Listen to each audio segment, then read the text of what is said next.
দার্জিলিং তার প্রাকৃতিক সৌন্দর্য ও মনোরম পরিবেশের জন্য পৃথিবীব্যাপী সমাদৃত। আজকের আমাদের দার্জিলিং ভ্রমণ গল্পের দ্বিতীয় দিন। গতদিন আমরা দার্জিলিং পৌঁছেছিলাম বিকালে এবং গত পর্বে দেখিয়েছিলাম আমাদের হোটেলের রিভিউ প্লাস বিকেলে মল রোডের পরিবেশ। তো আজকের ভিডিওতে আমরা আপনাদেরকে দেখাবো আমরা দার্জিলিং এ একদিনে যে টপ 5টা টুরিস্ট প্লেস আছে সেই 5টা জায়গায় আমরা ঘুরেছিলাম এবং কোথায় কত টাকা এন্ট্রি ফি দেওয়া লেগেছে, আমাদের সারাদিনের গাড়ি ভাড়ায় বা কত পড়েছে, সেই সমস্ত ডিটেলস ভিডিও আজকের এই ব্লগে দেওয়া থাকবে। তো আমরা গতকাল রাত্রে যে মল রোডে ঘোরাফেরা করছিলাম সেখানে বিভিন্ন ড্রাইভার আমাদেরকে জিজ্ঞাসা করছিল যে আমাদের গাড়ি লাগবে কিনা। তো সেখান থেকে আমরা একজনকে ঠিক করি আজকে সারাদিনের জন্য আমাদেরকে 5টা স্পট ঘুরিয়ে দেখাবে, আর আমাদের গাড়ি ভাড়া পড়েছিল সারাদিনের জন্য 2200 রুপি।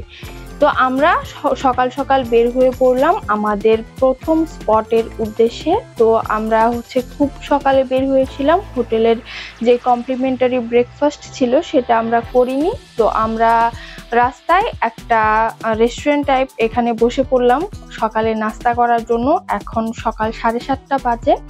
তো এখন তারা ব্রেকফাস্টের প্রস্তুতি নিচ্ছিল। তাদের যে আলু পরোটা সেটা আমরা ট্রাই করেছিলাম।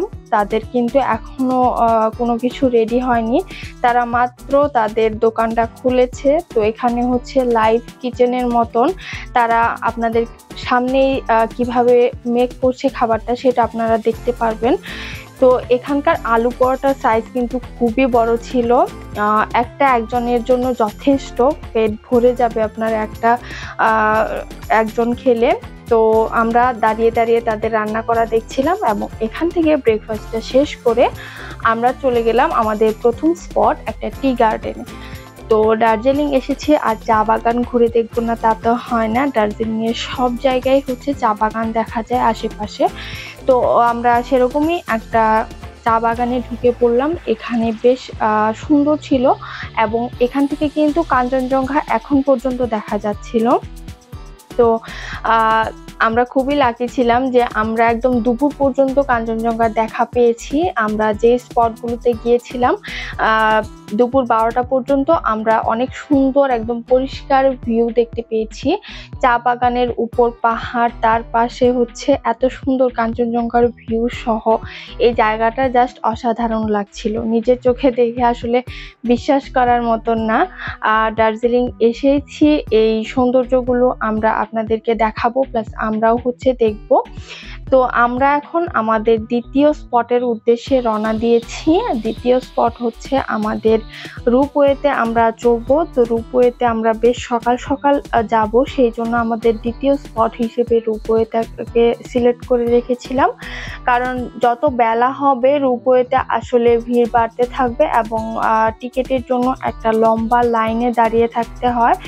তো তাই আমরা খুব সকাল মানে 9টার আগে রূপওয়েতে পৌঁছাবো এই টার্গেট নিয়ে বের হয়েছিলাম, কারণ 9টা থেকে টিকিট বিক্রি করা শুরু করে।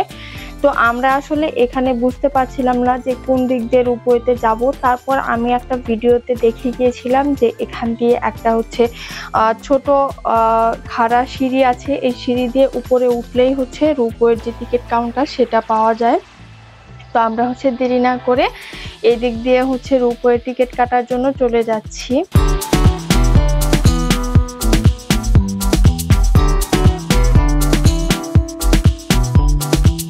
আমরা গিয়ে দেখি আমাদের আগে আরো অনেক লোক এসে পড়েছে, মানে একটা মোটামুটি ভালো রকমের লাইনে পেছনে পড়েছিলাম আমরা।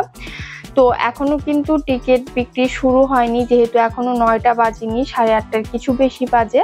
তো ভাবলাম যে আশেপাশে একটু ঘুরে দেখি, তার মধ্যে টিকিটের যে কাউন্টার সেটা খুলে যাবে। আমাদের একজন কিন্তু সেই লাইনে দাঁড়িয়েছে।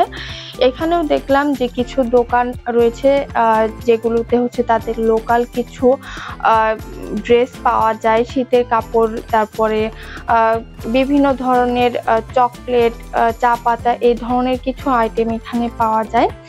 তো আমাদের টিকিটের যে লাইনটা সেটা দিয়ে আমরা ভেতরে প্রবেশ করলাম। আমাদের টিকিটের প্রাইস পড়েছিল কিন্তু 260 রুপি করে পার পার্সন।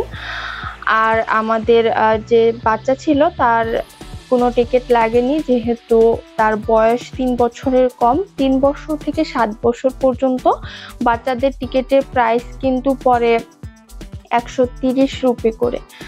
তো তার উপরে হলেই 260 রুপি করে দিতে হবে অ্যাডাল্ট ফি।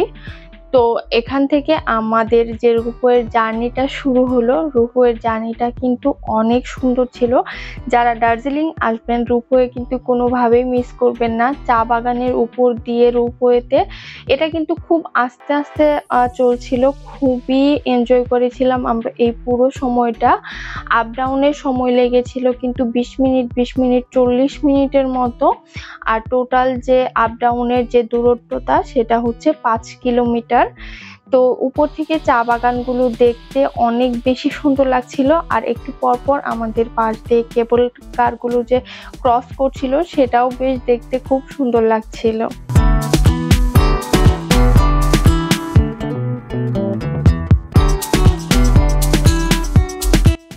একটু আগে বলছিলাম না যে আমরা ঠিক দুপুর পর্যন্ত কাঞ্চনজঙ্ঘা দেখেছি। এখান থেকেও কিন্তু আমরা রোপওয়েতে বসে থেকেও কাঞ্চনজঙ্ঘার ভিউ দেখতে পেয়েছি। আমরা কিন্তু এখন মনে হচ্ছিল অনেক উঁচুতে, পাহাড়গুলো আমাদের সমান সমান লাগছিল আর ঘরবাড়িগুলো অনেক নিচে, এরকম একটা ফিলিংস হচ্ছিল রোপওয়েতে বসে। আর এটাতে আমার প্রথম একটু ভয় কাজ করছিল, হালকা হালকা ঝাঁকুনি হচ্ছিল এই জন্যে। তো সবকিছু মিলিয়ে রোপওয়ের জার্নিটা কিন্তু খুবই সুন্দর ছিল। আমি বলবো যে যারা দার্জিলিং আসবেন রোপওয়ের জার্নির এক্সপিরিয়েন্সটা অবশ্যই নেওয়ার চেষ্টা করবেন, কারণ এটা সারা জীবনের জন্য একটা মেমোরি হয়ে থাকবে।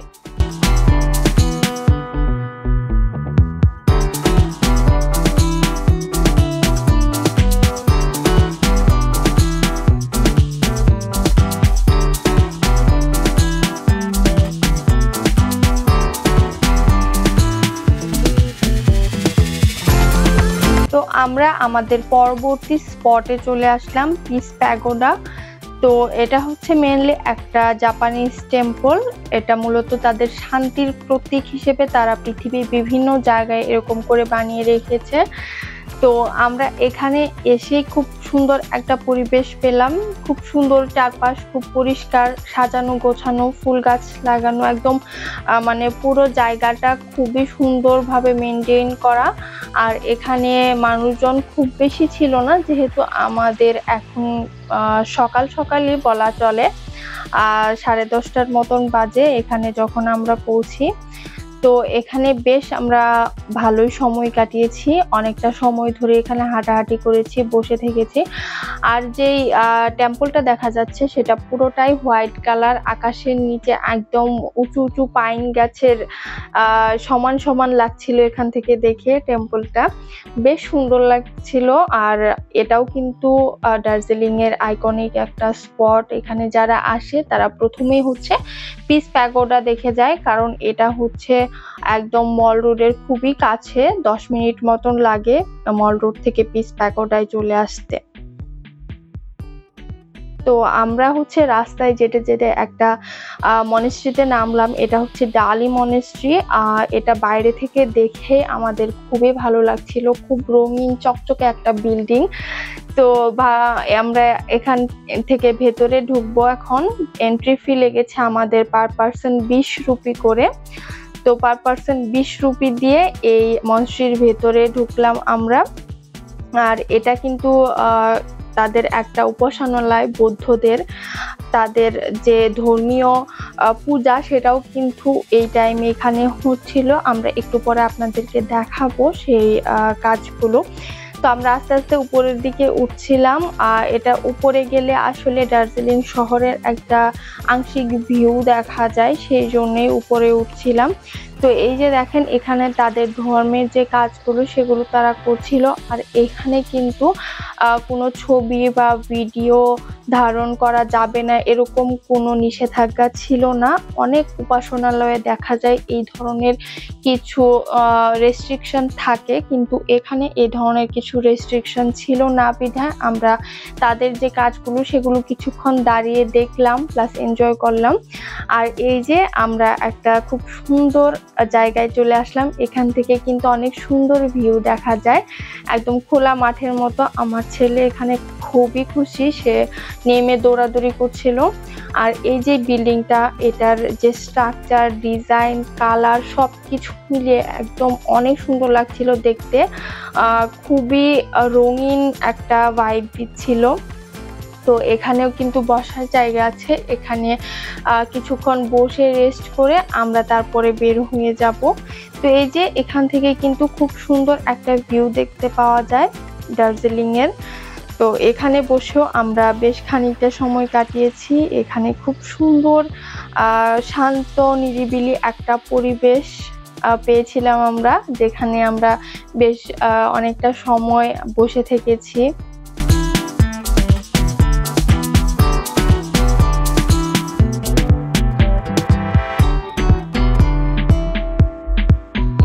তো আমাদের ডালি মনেস্ট্রি থেকে বের হয়ে আমাদের পরবর্তী যে স্পটের উদ্দেশ্যে আমরা রওনা হয়েছিলাম সেটা হচ্ছে বাতাসিয়া লুপ। তো বাতাসিয়া লুপও কিন্তু হচ্ছে দার্জিলিং এর একটা আইকনিক টুরিস্ট স্পট বলা চলে, কারণ যারা হচ্ছে দার্জিলিং আসে তারা বাতাসিয়া লুপ ঘুরে যায়। তো বাতাসিয়া লুপের সামনেও আমি দেখছিলাম বেশ লোকালদের অনেক সুন্দর কিছু দোকানপাট, এখানে অনেকেই কেনাকাটা করছিল লোকালদের জিনিসপত্র। এখানে ঢুকতে হচ্ছে entry fee per person 50 rupee করে, পার পার্সন 50 রুপি দিয়ে এখানে ঢুকতে হয়। আর ঢুকে এত সুন্দর একটা পরিবেশ দেখতে পেলাম। এখান থেকে দার্জিলিং এর মনে হয় পুরো শহরের ভিউ দেখা যায়। প্লাস এখানে যেহেতু যে টয় ট্রেনের রেল রাস্তাটা আছে সেটা এখানে আমরা যেদিন গিয়েছিলাম সেখানে টয় ট্রেন বন্ধ ছিল, বিধে আমরা টয় ট্রেন দেখতে পারিনি। বাট যারা হচ্ছে টয় ট্রেনে জয় রাইড নেয় তারা কিন্তু বাতাসিয়া লুপে এসে 10 মিনিটের জন্য ব্রেক নেয়, আর এখানে তারা ছবি টবি তুলতে পারে। তো আমাদের জানি না যেদিন গিয়েছিলাম সেদিন কিসের জন্য টয় ট্রেন বন্ধ ছিল, তো আমরা হচ্ছে টয় ট্রেনে দেখা পাইনি। কিন্তু এই সুন্দর পরিবেশ দেখে আমাদের হচ্ছে টয় ট্রেন দেখার যে দুঃখটা সেটা কিন্তু ভুলিয়ে দিয়েছে। এত সুন্দর একটা পরিবেশ, একদম রোদ ওয়েদার, আর খুবই সুন্দর ছিল এই জায়গাটা। এখানে কিন্তু দার্জিলিং এর যে আই লাভ দার্জিলিং সেই লেখাটা ছিল, আর এখানে কিছু লোকালদের দোকানপাট তারা সাজিয়ে নিয়ে বসছিল বিভিন্ন ধরনের শীতের জামা কাপড়ের, বিশেষ করে এখানে সবগুলো স্টলে দেখলাম যে শীতের জামা কাপড় বিক্রি করছিল। এই ধরনের কিছু হুডিও দেখেছি, এইগুলো প্রাইস তারা বলেছিল 350 রুপি। তো এই তো আমরা সেখান থেকে সামনের দিকে হাঁটছিলাম। এই জায়গাটা হচ্ছে একদম লুপের মতো ঘুরে ঘুরে আসলে উপরের দিকে উঠেছে এরকম। তো আমরাও ঘুরে ঘুরে বেশ খানিকটা এনজয় করলাম এখানে কিন্তু যে লোকালদের দার্জিলিং এর পোশাক পরে ছবি তোলার একটা দেখেছি, এখানে অনেকেই এই জিনিসটা করছিল।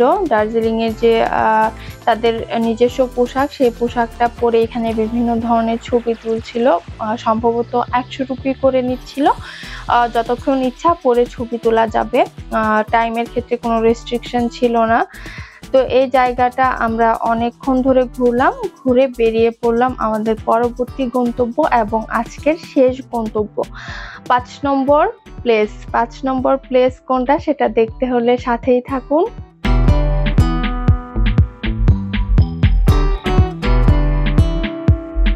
দার্জিলিং আসলে দার্জিলিং এর যে পাহাড়ি রাস্তা, সেই রাস্তায় এমনিতেই ঘুরে বেড়াতে অনেক ভালো লাগে, আর আশেপাশের পরিবেশ খুবই সুন্দর। আর আজকের পুরোটা দিন আমাদের অনেক সুন্দর গেছে।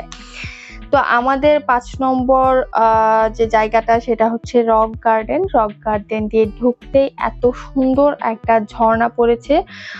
তো রক গার্ডেনের এন্ট্রি ফি ছিল 20 রুপি করে, আর এখানে কোনো ধরনের প্লাস্টিক আইটেম ব্যবহার করা যাবে না, করলে 500 রুপি জরিমানা দিতে হবে। তো যাই হোক, আমরা হচ্ছে ঢুকেই এই সুন্দর ঝর্ণাটা দেখা পেলাম। এটা কিন্তু একদম নিচে, তো আস্তে আস্তে এখানে উপরে উঠা যায়, উপর থেকে আসলে পুরা ঝর্ণার একটা ভিউ দেখা যায়।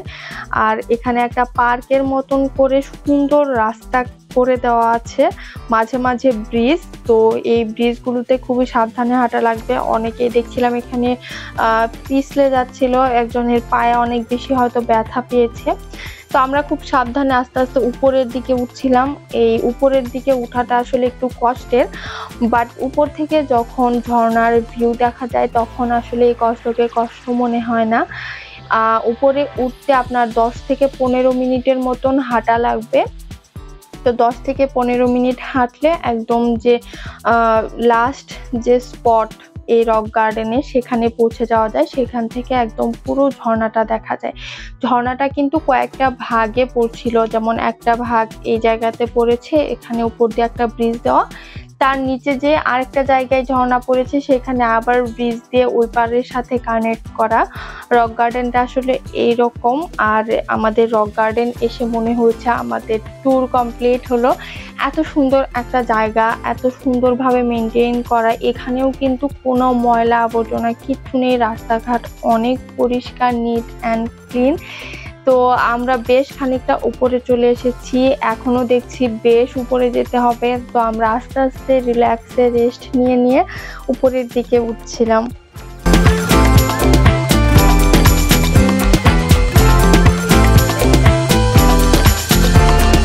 দুই পাশে উঁচু পাহাড়, তার মাঝখান বরাবর এই ঝর্ণাটা নেমে গেছে। ঝর্ণার সাউন্ড শুনলে আসলে অন্যরকম একটা শান্তি শান্তি কাজ করে নিজের ভেতরে। তো এই তো আমরা একদম লাস্ট মাথায় পৌঁছে গেছি, এর উপরে আর যাওয়ার কোনো জায়গা নেই, এটাই হচ্ছে লাস্ট স্পট। তো এখানে আসতে আমাদের বেশ অনেকটাই কষ্ট হয়েছে, বাট এখানে উঠে এর আশেপাশের পরিবেশ সবকিছু মিলিয়ে আমাদের বেশ এনজয় করেছি আমরা সময়টাকে। তো আমাদের দার্জিলিং এর এই পর্ব আপনাদের কেমন লাগলো অবশ্যই আমাদের কমেন্ট করে জানাবেন, এবং আমাদের পূর্ববর্তী যে ভিডিওগুলো আছে পেলিং প্লাস দার্জিলিং এর, যারা এখনো দেখেননি তারা কিন্তু দেখে আসতে পারেন। আমাদের এই ট্যুরটা সাজিয়েছিলাম আমরা, পেলিং আর দার্জিলিং মিলে 5 রাতের একটা ট্যুর ছিল আমাদের। তো আজকের ভিডিওটা এখানেই শেষ করে দিচ্ছি। সবাই ভালো থাকবেন, সুস্থ থাকবেন, সবাইকে অনেক অনেক ধন্যবাদ।